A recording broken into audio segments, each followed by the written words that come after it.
ভাতের মাড় তো ফেলেই দেন, কিন্তু জানেন কি এই মাড় দিয়ে কত সুন্দর সুস্বাদু পাঁপড় বানানো যায়, যেটা আপনারা অনেক দিন রেখে খেতে পারবেন। এক বাটি ভাতের মাড়কে নিয়ে প্রথমে উপর থেকে আধাটা ছেঁকে নিলাম। আধাটা দিয়ে আমি পাঁপড়গুলো বানাবো। তার মধ্যে আমি ময়দা মেশাবো। ময়দা মিশিয়ে ডালের কাটা দিয়ে ভালো করে ঘুটিয়ে দিবেন যাতে লাম্পস না থাকে। তারপর ময়দাটাকেও আরেকবার ছেঁকে নিতে হবে। এখন যেই পাত্রতে পাঁপড়গুলো বসাবেন ওই প্লেটগুলোর মধ্যে একটু তেল মেখে নিতে হবে। এই সাইজগুলো আপনারা ছোট বড় করে নিতে পারেন।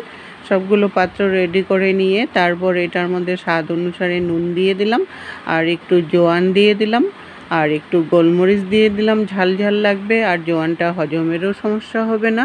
ভালো করে মিশিয়ে নিয়ে তারপর প্লেটের মধ্যে এক হাতা করে দিয়ে চারদিকে ছড়িয়ে দিবেন সমান করে, সব দিকে যেন সমান হয়। এইভাবে প্লেটগুলো আগে থেকে রেডি করে নিতে হবে।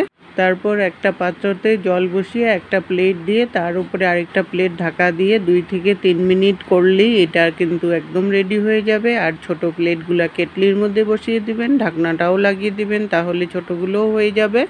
3 মিনিট পরে ঢাকনাটাকে উঠিয়ে নিলাম। উপরটা কিন্তু একদম শক্ত হয়ে গেছে। তারপর প্লেটটাকে নামিয়ে ঠান্ডা করে নিতে হবে। ঠান্ডা না করলে কিন্তু এটা উঠবে না। এইভাবে করে বাকি পাঁপড়গুলো সব বানিয়ে নিতে লাগবে। সবগুলো পাঁপড় ঠান্ডা করে নিয়েছি। এখন চাকু একটা দিয়ে সাইড থেকে একটু ছাড়িয়ে টান মারলেই এটা সুন্দর উঠে যায়।